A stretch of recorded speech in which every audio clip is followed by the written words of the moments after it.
사랑이 많으신 하나님 아버지, 참 오늘 하루도 저희를 지켜주시고 이 수요 예배 가운데 우리를 불러주신 은혜에 참으로 감사드립니다. 여러 참 환난과 질병과 어려움 가운데 있지만 항상 하나님의 보호하심 속에서 우리를 지켜주시니 감사드립니다.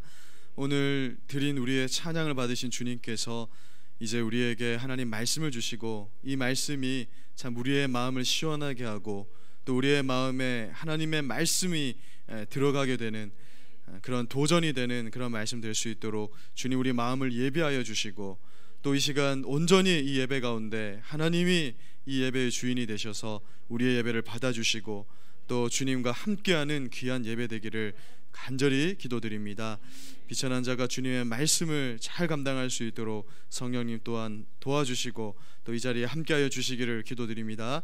감사드리며 예수님 이름으로 기도드립니다. 아멘. 우리 옆에 분들과 인사 한번 나누겠습니다. 당신을 보니 행복합니다. 이렇게 인사하겠습니다.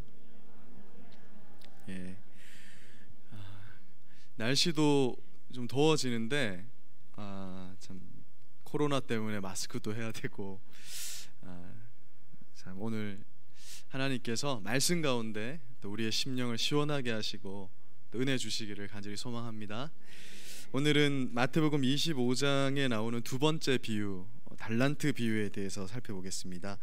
우리가 잘 아는 말씀인데요, 우리가 오늘 말씀을 통해서 또 하나님 메시지를 한번 듣도록 하겠습니다. 마태복음 25장 14절에서 30절까지 말씀입니다. 한 절씩 한번 교독하겠습니다. 제가 먼저 읽겠습니다. 또 어떤 사람이 타국에 갈 때 그 종들을 불러 자기 소유를 맡김과 같으니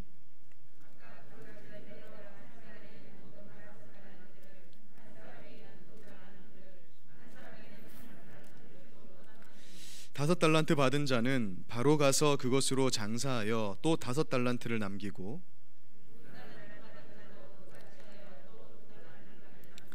한 달란트 받은 자는 가서 땅을 파고 그 주인의 돈을 감추어 두었더니,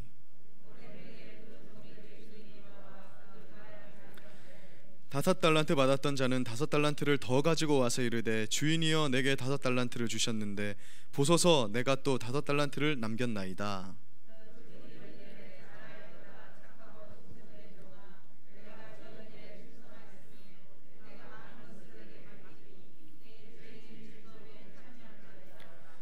두 달란트 받았던 자도 와서 이르되 주인이여 내게 두 달란트를 주셨는데 보소서 내가 또 두 달란트를 남겼나이다.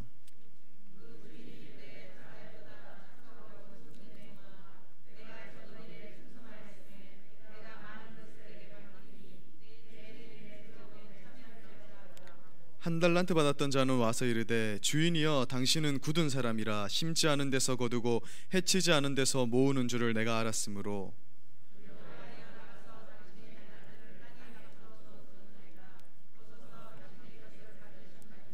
그 주인이 대답하여 이르되 악하고 게으른 종아, 나는 심지 않은 데서 거두고 해치지 않은 데서 모으는 줄로 내가 알았느냐.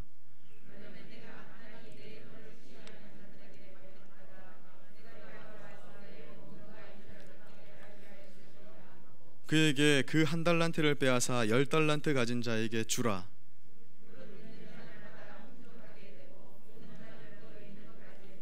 같이 읽겠습니다. 이 무익한 종을 바깥 어두운 데로 내쫓으라. 거기서 슬피 울며 이를 갈리라 하니라. 아멘.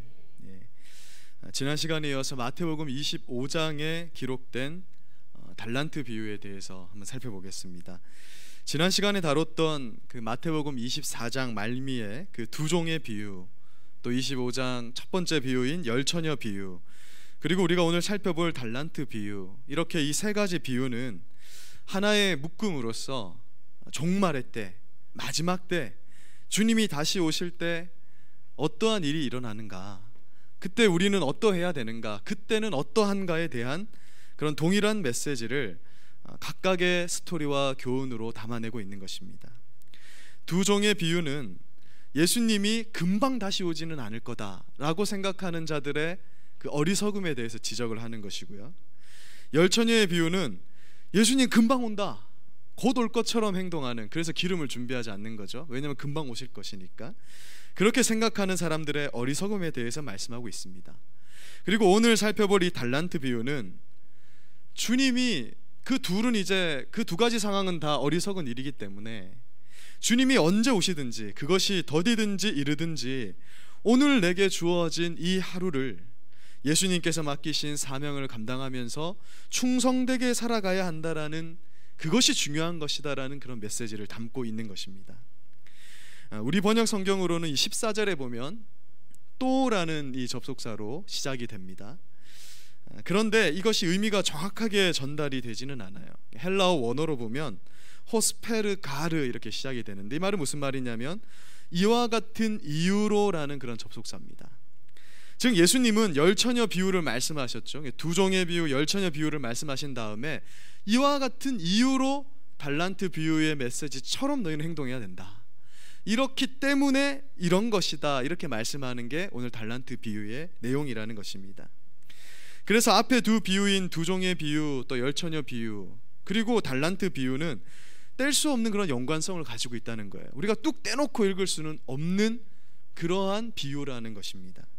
앞선 두 비유처럼 예수님께서는 더디 오시는 것 같지만 또한 도둑과 같이 급하게 오실 것이기 때문에 달란트 비유에서 말씀하는 것처럼 우리는 언제나 주님의 충성된 종으로 일상을 살아가야 한다, 그런 메시지를 이 세 가지 비유가 종합적으로 우리에게 제시하고 있는 것입니다. 우리가 달란트 비유의 스토리를 한번 살펴보겠습니다. 어떤 사람이 길을 떠나면서 자기 종들을 불러 모으고 자기의 소유를 그들에게 맡기고 떠났다, 이렇게 말씀합니다. 여기서 집을 떠나는 사람은 누구일까요? 쉽게 생각하시면 됩니다. 예수님이시죠. 예수님을 비유하고 있습니다. 자기 소유를 맡기고 여행을 떠났다는 것은 예수님께서 부활하셔서 40일간 이 지상에 계시다가 승천하셨다라는 것을 의미하는 거예요. 그리고 예수님은 승천하실 때 그냥 승천하신 것이 아니라 그 제자들에게 무엇을 맡기셨죠? 복음을 전파할 사명을 주시고 떠난 것입니다. 주인이 길을 떠나면서 종들에게 각자의 재능에 따라서, 능력에 따라서 차등하여서 달란트를 주고 갔다. 그러니까 이 말은 무엇을 의미하냐면 예수님이 다시 오실 것인데 떠나면서 우리에게 일을 맡기고 갔다, 사명을 맡기고 갔다, 그것을 의미하는 것이에요. 우리가 흔히 달란트를 이제 영어로도 탤런트 하면 재능을 말하는 것이잖아요. 그래서 달란트 하면 쉽게 무엇을 생각하냐면 주님께서 재능을 우리에게 주신다, 은사를 우리에게 주신다, 이렇게 이해하기 쉬운데 사실 오늘 비유를 자세히 보면은 달란트는 재능을 의미하지 않습니다. 뭐라고 말씀하고 있죠? 종들이 가진 재능에 따라 달란트를 주는 거예요. 재능은 이미 우리가 태어날 때부터 소유하고 있는 것이고, 이 주님께서 주신 달란트는 무엇을 의미하냐면 종들이 가지고 있는 건강, 환경, 요건에 따라서 주님께서 우리에게 주신 주님의 사역, 주님의 소명, 비전을 말하는 것입니다. 그래서 이 비유에서 중요한 것은 달란트가 아닙니다. 내가 달란트를, 나는 한 10달란트, 5달란트 받은 것 같고, 나는 2달란트 받은 것 같고, 나는 1달란트밖에 못 받은 것 같아, 그것을 생각하라고 하는 그런 비유의 내용이 아니라는 것이에요.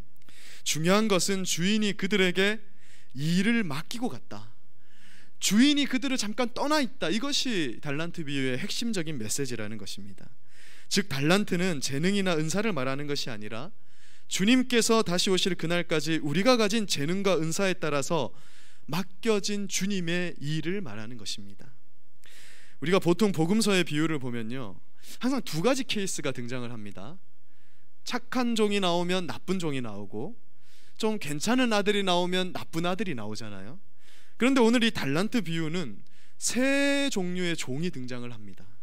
이것은 무엇을 의미하냐면 하나님께서 각 사람에게 맡기시는 주님의 사역의 다양함을 의미하고 있는 거예요. 거의 유일하게 세 종류는 이 달란트 비유에서만 나오게 됩니다. 즉 예수님은 우리의 형편에 따라서 각자 다양하게 어떤 소명을 맡기시는데, 우리는 그분의 종으로서 그 소명을 하나님의 영광을 위해서 오늘 하루도 충성되이 행해야 된다, 그러한 메시지를 이 달란트 비유가 담아내고 있는 것입니다. 어릴 때 주일학교에서 이 달란트 마켓, 달란트 시장을 해보신 경험이 있으신 분들이 있는지 모르겠어요. 우리 아마 교회학교 선생님들은 직접 그것을 운영도 해보셨을 텐데요, 보통 1달란트를 좀 가치 없는 것으로 여기는 경향이 있습니다. 왜냐하면 어릴 때 저도 이 한 달란트, 이거 이제 출석하면 한 달란트 주고 전도하면 5달란트 주고 뭐 이런 식으로 달란트를 모은 다음에 달란트 시장을 하는데, 보통 한 달란트로는 사탕 하나 정도 사 먹을 수 있는 그런 종류입니다. 뭐 노트나 뭐 어떤 책이나 학용품 이런 거 사려면 5달란트 10달란트 정도는 모아서 가야 돼요. 그래서 선생님들이 한 달란트밖에 없는 애들한테 좀 달란트 좀 이렇게 몰래 주고 그러잖아요. 그걸로 사 먹을 게 없으니까. 그러나 사실 한 달란트는 당시 노동자의 하루 품삯의 단위인 그 데나리온, 한 데나리온이 노동자가 하루 일하면 받는 품삯이거든요. 오늘날로 환산하면 6천 데나리온에 해당하는 금액입니다. 그러니까 노동자가 6천일을 일해야 벌 수 있는 돈이 달란트라는 것이죠. 금으로 환산하면 34kg의 분량인데, 이 정도면 오늘날 시세로 제가 계산을 해봤습니다. 금 시세, 오늘의 시세로 계산을 해보니 3억이 넘는 가치를 지닌 게 한 달란트라는 거예요. 즉 마지막 종이 받은 이 한 달란트도 결코 작은 가치를 지닌 돈이 아니었다라는 것을 말하는 것입니다. 한 달란트를 맡았다고 해도 그것은 결코 주인이 종에게 하찮은 일을 맡긴 것이 아니다. 이것은 무엇을 말하냐면, 우리가 주님께 받은 사명은 인간의 눈으로 볼 때는 좀 약해 보이는 것이 있고 좀 부족해 보이는 것이 있고 어떤 사람은 귀하게 보이는 것이 있을 수 있지만, 그것은 하나님 입장에서는 아무 상관이 없는 것이라는 거예요. 다 그냥 하나님은 맡기신 일일 뿐이고 귀하고 천한 것이 없다라는 것을 말하는 것입니다. 5달란트 받은 종은 열심히 일을 합니다. 그래서 얼마를 남기게 되죠? 5달란트를 남깁니다. 그러니까 이 한 달란트가 3억이니까 15억의 가치를 지닌 돈으로 몇 억을 남긴 거예요? 15억을 남긴 것입니다. 엄청난 이 가치를 다시 창출해낸 것이죠. 마찬가지로 2달란트 받은 종도 열심히 일해서 또 2달란트를 남겼습니다. 10억을 가지고 20억을 남긴 것이죠. 이 두 종은 하나님에게 천국 유업을 받은 구원받은 신자들의 모습을 보여주는 것입니다. 적어도 이 자리에 우리가 앉아 있다면 무슨 생각을 하면 안 되냐면, 나는 한 달란트 받은 자라 생각하면 안 되는 거예요. 우리는 다 5달란트, 2달란트 받은 종들로 비유되는 자들입니다. 그래서 마태복음 25장 1절에서 말씀하고 있는 것처럼 천국은 이런 자들의 것이라는 거예요. 내가 천국을 소유하고 있다면 너는 한 달란트 받은 자가 아니라 5달란트, 2달란트 받은 자와 같아라고 말하는 것이 오늘 비유의 핵심입니다. 그래서 하나님의 자녀들은 하나님이 맡기신 소명을 자신의 소질과 재능을 잘 활용해서 하나님의 영광을 위해 열심히 그리고 충성되게 감당하는 자들이라는 것을 이 충성된 두 종이 보여주고 있는 것이에요. 그런데 앞선 두 종과는 달리 이 한 달란트 받은 종은 어떤 행동을 했죠? 그 한 달란트를 땅에 묻어뒀다. 이것은 주님이 맡겨주신 일이 분명히 있는데 뭐 했다라는 것입니까? 숨겨두고 묻혀두고 자기도 모르고 다른 사람도 모르고 네가 주님의 사명이 뭔지 모르고 그냥 살아가는 자를 말하는 거예요. 주인은 오랜 시간이 지난 후에 종들에게로 돌아옵니다. 열처녀의 비유와 마찬가지로 달란트 비유에서도 주인은 생각보다 늦게 도착하는 거예요. 그러나 또한 주인이 도착할 때는 예기치 못하게 급작하게 도착하는 것입니다.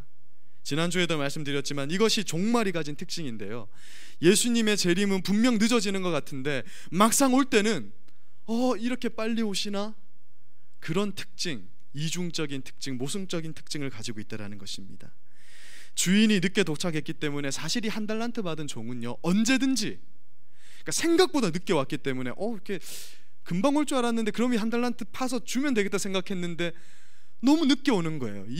5달란트 받은 자가 10달란트를 남길 만큼 늦어지니까 사실 가서 땅에서 이 한 달란트를 파서 다시 장사를 할 수 있는 시간은 얼마든지 있었다라는 것입니다. 그러니까 이 말은 무엇을 말하냐면, 우리가 이 땅에서 하나님께 돌이켜서 회개할 기회는 얼마든지 많은 시간이 주어진다라는 것을 의미하는 거예요. 왜냐하면 주님은 생각보다 늦게 오시기 때문입니다. 오늘도 우리는 하루가 주어졌고 성령께서는 오늘도 네가 돌이키면 안 되겠느냐 우리에게 그 마음을 주시는 것입니다. 그러나 악한 종은 그렇게 주인이 다시 돌아올 때까지 돌이키지 않습니다. 이것이 바로 심판받을 수밖에 없는 악한 자의 모습이라는 것이에요. 우리는 이런 모습이 되어서는 안 될 것입니다. 마태복음 25장 20절에서 21절을 보십시오. 이제 주인이 종들을 불러서 각각 나누어진 달란트를 너희가 어떻게 사용했는지에 대해서 결산하기 시작합니다. 이것은 예수님의 마지막 심판의 때를 비유하고 있는 것이죠. 그때 5달란트를 받은 종은 아주 자랑스럽게 자기가 벌어들인 그 5달란트를 가지고 와서 주인에게 말합니다. 나에게 5달란트를 주셨는데 보소서 또 다른 5달란트를 얻었습니다. 그때 주인은 그를 칭찬합니다. 잘하였다 착하고 충성된 종아. 여기서 잘했다 유능한 종아, 잘했다 돈을 많이 벌었구나 이렇게 말하지 않습니다. 착하고 충성되었구나. 네가 작은 것에 충성했으니 많은 것 위에 내가 너를 세우겠다. 너의 주인의 기쁨에 참여하라. 천국의 유업을 너에게 주겠다. 이런 의미를 말씀하고 있는 거예요. 여러분, 여기서 종의 일을 작은 것이라고 표현하는 것에 우리가 눈여겨봐야 됩니다. 사실 1달란트가 아까 3억의 가치라고 말씀드렸고 5달란트면 15억에 해당하는 큰 돈이잖아요. 이것은 결코 작은 것이 아니잖아요. 여러분, 15억이 어떻게 작은 돈이겠습니까? 그러나 하나님 나라에서 받을 유업에 비교하면 이것은 너무나 작은 가치에 불과하다라는 거예요. 이 땅에서 감당하는 우리의 충성은 하나님께서 주실 영광에 비하면 너무나 작은 것이라고 말씀하고 있는 것입니다. 우리가 하는 그 주님께 드리는 충성은 미약하지만 하나님은 그 충성을 결코 작게 여기시지 않는다라는 그런 의미를 또한 우리에게 전달해 주고 있는 것입니다. 2달란트 받은 종도 5달란트 받은 종과 마찬가지로 칭찬을 받는데요. 25장 22절에서 23절을 보면 2달란트를 받은 종의 칭찬도 5달란트를 받은 종의 칭찬과 동일한 옥구가 반복되고 있는 것을 보게 됩니다. 이는 하나님의 결산은 결코 장사를 잘해서 달란트를 많이 남긴 것에 있는 것이 아님을 보여주는 거예요. 우리 목사들로 치면은 네가 성도를 몇 명이나 남겼는가, 이것 절대 그걸 결산하지 않는다는 것입니다. 누구 목사야 너는 10,000명 목회를 했으니까 충성된 종아, 이렇게 하지 않는 것입니다. 한 명의 이 한 명의 성도를 가지고 끙끙 앓다가 주님 앞에 가도 주님은 뭐라 하시냐면 네가 착하고 충성되게 행했구나, 그렇게 여겨주신다라고 말씀하는 거예요. 그 주님 주신 사명을 내가 감당하면 되는 것이지 얼마를 남겼는가는 이 마지막 때의 결산에 하나님은 관심도 없고 그것은 절대 내가 결산하는 내용도 아니라고 그렇게 말씀하고 있는 것입니다. 종들은 달란트를 재능에 따라서 다양하게 분배받았어요. 앞에서 말씀드렸지만 이는 우리에게 주어진 사역이 다양하다라는 것을 의미하는 것입니다. 재능에 따라서 종들에게 달란트가 차등적으로 주어진 것처럼 보이지만 사실 이것은 하나님께서 맡기신 사역의 다양성을 말하는 것이고, 결산할 때 중요한 것은 그 맡겨진 일에 네가 충성하였는가, 그것이 중요하다라는 것입니다. 다시 말해 우리가 예수님 앞에 서게 될 때 우리의 평가는 오직 우리에게 주어진 그 하나님의 일에, 그것이 주일학교 교사이든 성가대원으로 섬기는 거든 전도자의 임무이든 어쩌면 뭐 한 영혼이라도 내가 이 주변에서 주님의 마음으로 섬기는 것이든 그것을 얼마나 충성되게 감당하였는가에 달려있다라고 말씀하고 있는 것입니다. 주어진 일이 많고 적음과 얼마나 많이 남겼는가는 평가의 기준이 아니라는 것이에요. 또한 세상적인 눈으로 볼 때 저 목사가 하는 것처럼 말씀 전하는 거는 좀 있어 보이고 내가 아는 교회 화장실 청소 풀 뽑는 거 이런 것은 좀 덜 값지게 보이는구나, 그런 것이 아니다. 세상의 눈으로 볼 때는 그럴 수 있지만 하나님 나라에서 그것은 통하는 개념이 아니라고 말씀하고 있는 것입니다. 오직 고린도전서 4장 2절 말씀과 같이 되는 거예요. 우리 2절 말씀 같이 한번 읽어보겠습니다. 시작.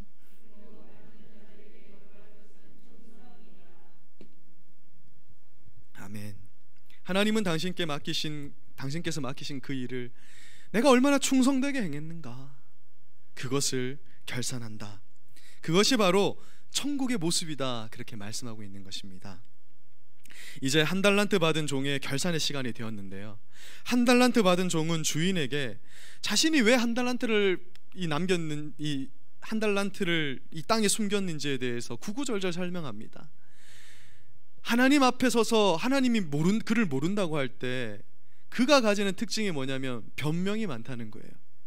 나는 이렇게 했습니다. 나는 도대체 내가 왜 천국에 들어가지 못하는지 알지 못하겠습니다. 그렇게 말이 많아지는 것이죠.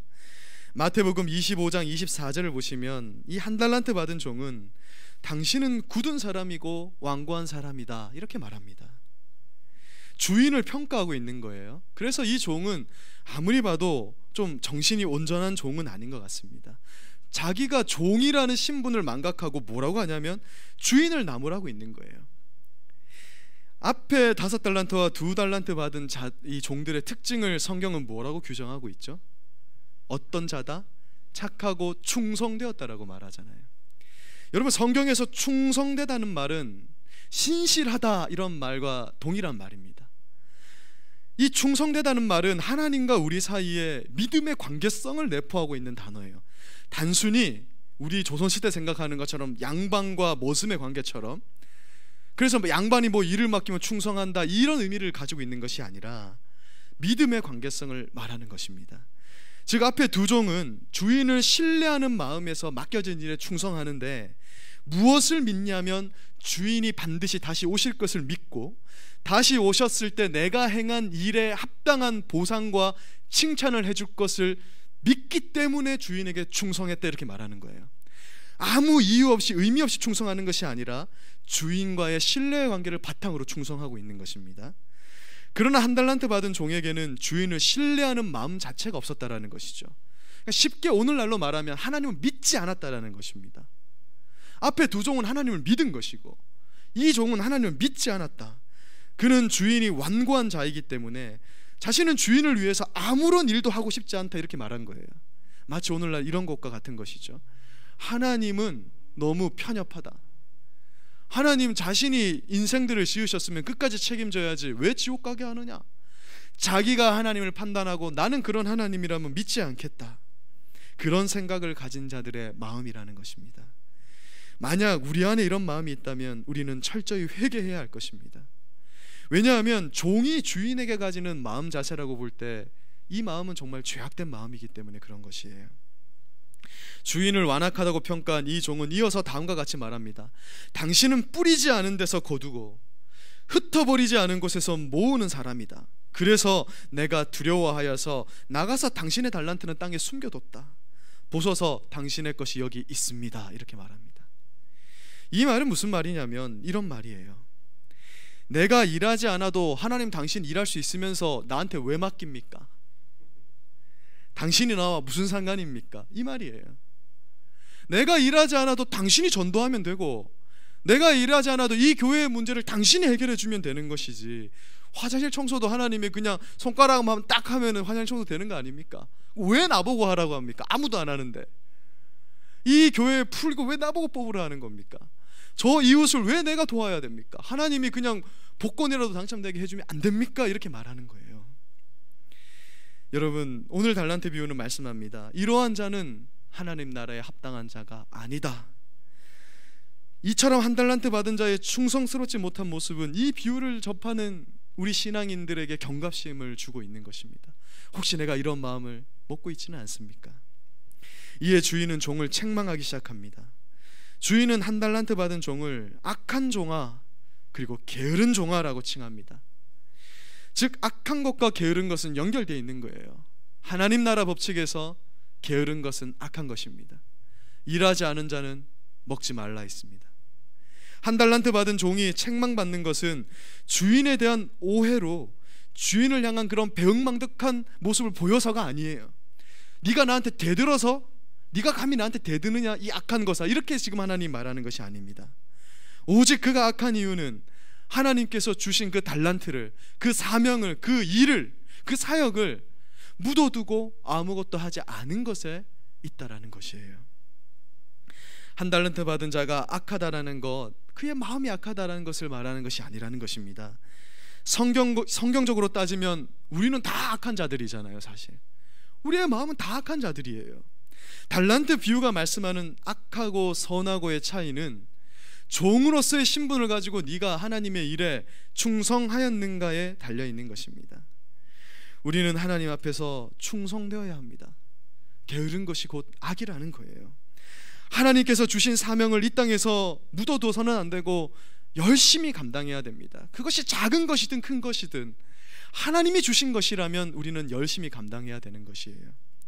그것이 마지막 때에 깨어있는 자의 모습이고 달란트를 가지고 열심히 장사하는 자의 모습이다, 이렇게 말씀하고 있는 것입니다. 26, 27절을 보십시오. 주인은 한 달란트 받은 종에게 다음과 같이 말합니다. 너는 내가 뿌리지 않은 곳에서 거두고 해치지 않는 데서 거두는 줄 알았더냐?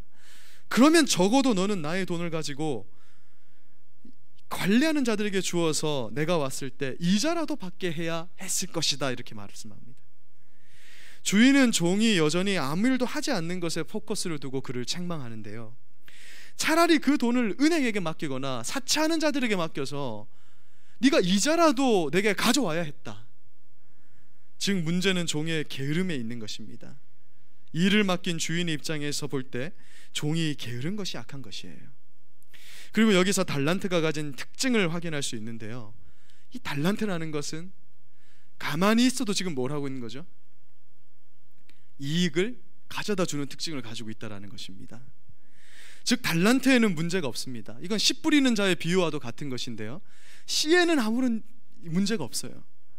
밭에 문제가 있는 것입니다. 마찬가지로 이 달란트에는 문제가 없는데 문제는 그 달란트를 맡은 종에게 있다라고 말씀하고 있는 것입니다.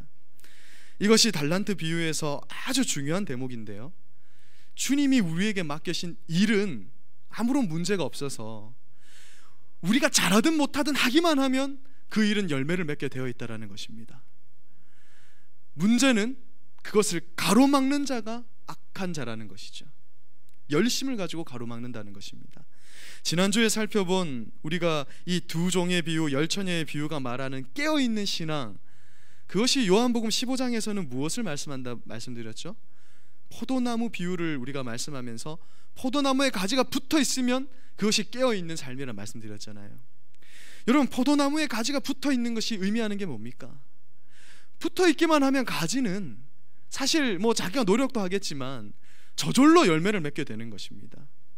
우리가 주님이 맡겨주신 그 사명을 받아서 그것을 묵묵히 감당하기만 하면 그것은 열매를 맺는 삶이 된다라고 말씀하고 있는 거예요. 즉 하나님과 상관없이 살아가는 삶이 게으른 삶이고 악한 삶이라 말씀합니다. 포도나무에서 떨어진 가지가 혼자 열심히 열매를 맺어보려 한들 열심히 그 열매를 맺을 수 없는 것과 같이 우리가 하나님과 분리돼서 살아가는 그 열심의 삶은 하나님 나라의 입장에서는 게으르고 악한 자의 삶이라는 거예요. 이 달란트 비유는 우리에게 이것을 분명하게 말씀하고 있는 것입니다. 충성된 종은 결코 자신이 머리가 되려고 하지 않습니다. 충성된 종은 나의 머리가 예수 그리스도라는 것을 알기에 언제나 그분의 뜻이 무엇인지를 분별하고자 한다는 거예요. 그리고 그분이 원하는 삶을 충성되게 살아가는 것입니다. 내가 머리가 된 채 열심히 내 인생을 살아가는데요, 어떤 사람은 얼마나 열심히 살아갑니까?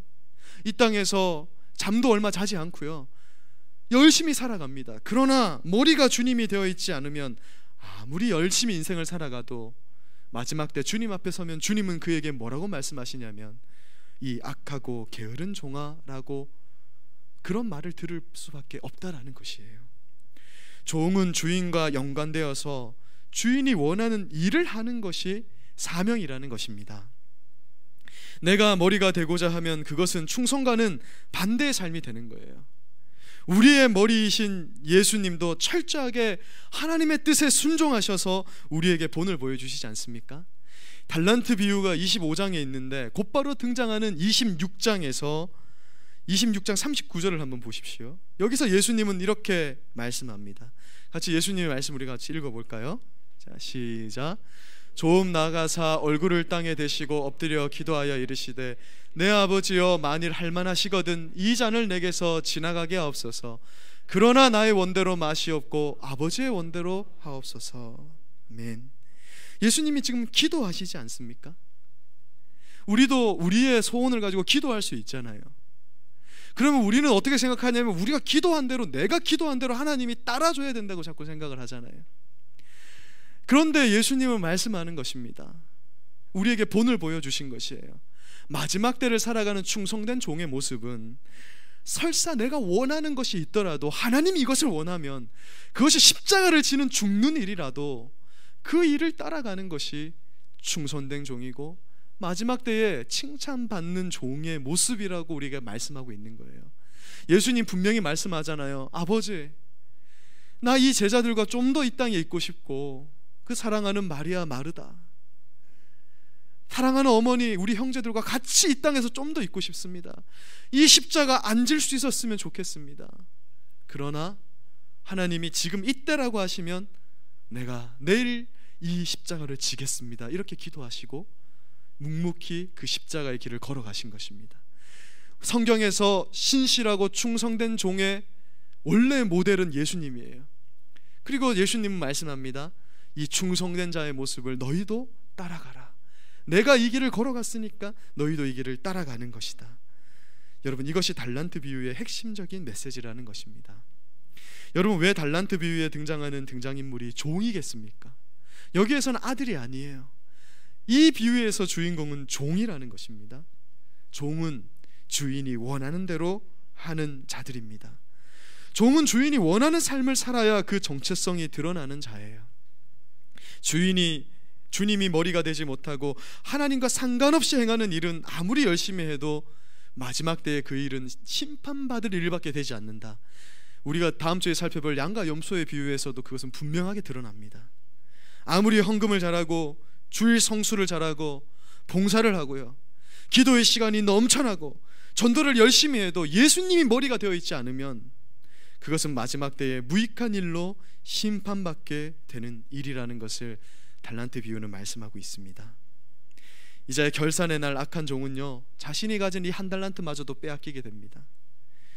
그리고 그 달란트는 10달란트를 가진 종에게 주어지게 되는데요, 하나님의 나라는 가진 자는 더 풍성히 받게 되고 없는 자들은 그 있는 것까지도 빼앗기게 되는 특징을 가지고 있습니다.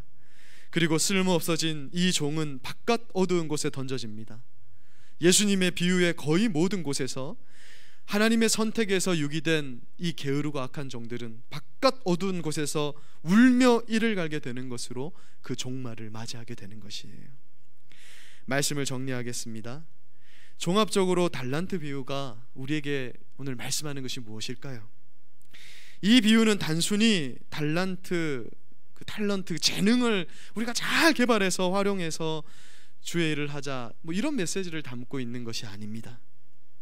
물론 그런 의미가 전혀 없다고는 할 수 없지만 오늘 달란트 비유는 우리에게 분명히 말씀합니다.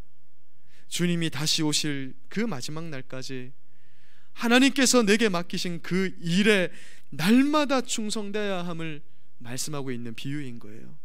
내가 주일학교 교사를 맡았든 성가대를 맡았든 찬양대를 맡았든 교회 청소를 맡았든 주방일을 맡았든 주차관리를 맡았든 내게 주님께서 주신 그 어떤 일이라도 그것이 작은 일이라고 말씀하잖아요. 그러나 그 일을 주님이 다시 오시는 마지막 날까지 충성되게 감당해야 된다라는 메시지를 우리에게 전달해 주고 있습니다.